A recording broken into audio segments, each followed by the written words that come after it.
Let's start with the ACC game because so much depends on the outcome. Trevor Lawrence doesn't play the first time around, and Notre Dame gets the win in double overtime. How would you put into words how different this game is based on Lawrence being in it?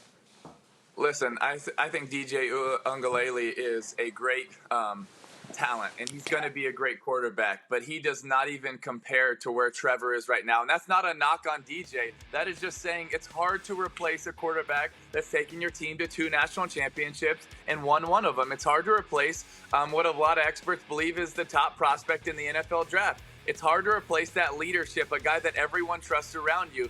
And if you don't think that he's going to add 1 point, a game that went to overtime and Trevor Lawrence wouldn't add 1 point, then I don't think that you were really watching the game. I think Trevor Lawrence is a difference maker, and that's why I give Clemson the edge in this game. It's a game that Clemson absolutely needs. How about you, Sanchez? How do you see it?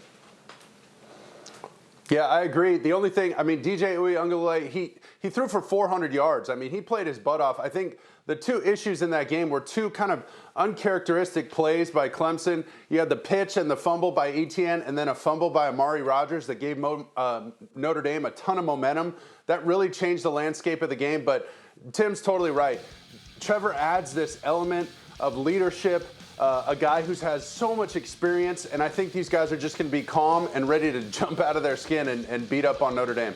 So the overwhelming sentiment is that if Clemson wins this game, that both these teams wind up getting into the college football playoff, and that Alabama is already in.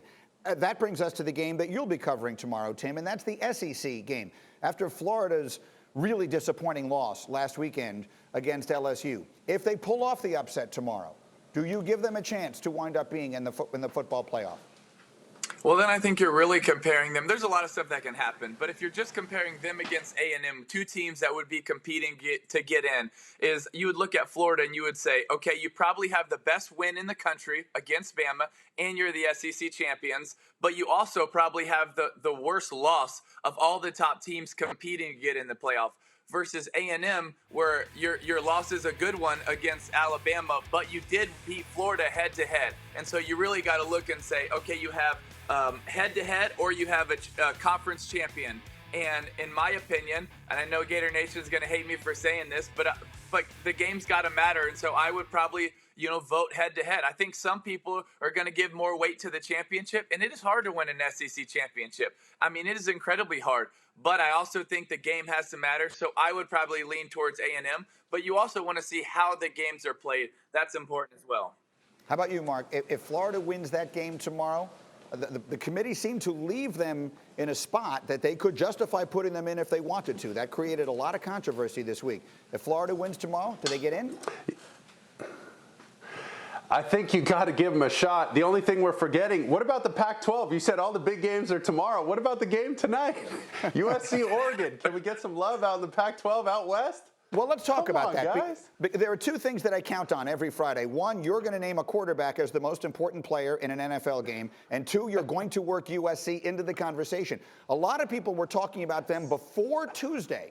And then Tuesday night happened, and the committee gave them no love. So it doesn't feel like they have a realistic chance. Mark Sanchez, tell people why they should. Well, listen, we're going to need complete chaos out here in the West. But essentially, SC's got to win big.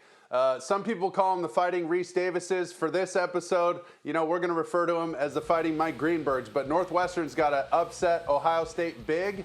We're going to need Notre Dame to win and Clemson to be knocked out, and we're going to need Florida. Tim, you got to go give those guys a pep talk, man. Get those guys playing well in Florida, get them back on track and beating Alabama. If they win big, that could be huge for my Trojans, but it's the epitome of a pipe dream. Yeah, and look, I'm happy to do the pep talk for Northwestern. Tim, if you want to do yours for Florida. But give me a sense of just how good you feel about it all. There was so much talk coming out of what happened on Tuesday night, Tim, and people talking about whether they're paying too much attention to brand names and all of that. There have been a lot of thoughts. I'm dying to hear your perspective, Tim, on where we sit right now in college football. Well, I think my emotions have been up and down with the committee this year. Is sometimes I think they've looked at brand names. I think sometimes they've looked at hype. I think where I sit is what is the definition, and let's hold ourselves to it. If it's the 4 best teams, let's really go by the 4 best teams. Let's not sometimes go deserving, sometimes go best, sometimes go brand name. Let's really go 4 best teams. Then you're not going to go deserving. You're not going to necessarily say conference champions. And I think there's a little bit of back and forth. In my opinion, in a year like this, I would have loved to have seen the playoff expanded to 8 teams to get more in. It's a crazy year. We've already made adjustments. Why not make another one, right? Why not give 4 more teams a chance to compete and maybe be able to pull off that amazing upset? I think that would have been the way I would have approached it. But I'm intrigued to see how this thing ends, because I really think if it's the 4 best teams, let's truly go for the 4 best, and let's not just go for conference champion or for most deserving, but truly the 4 best.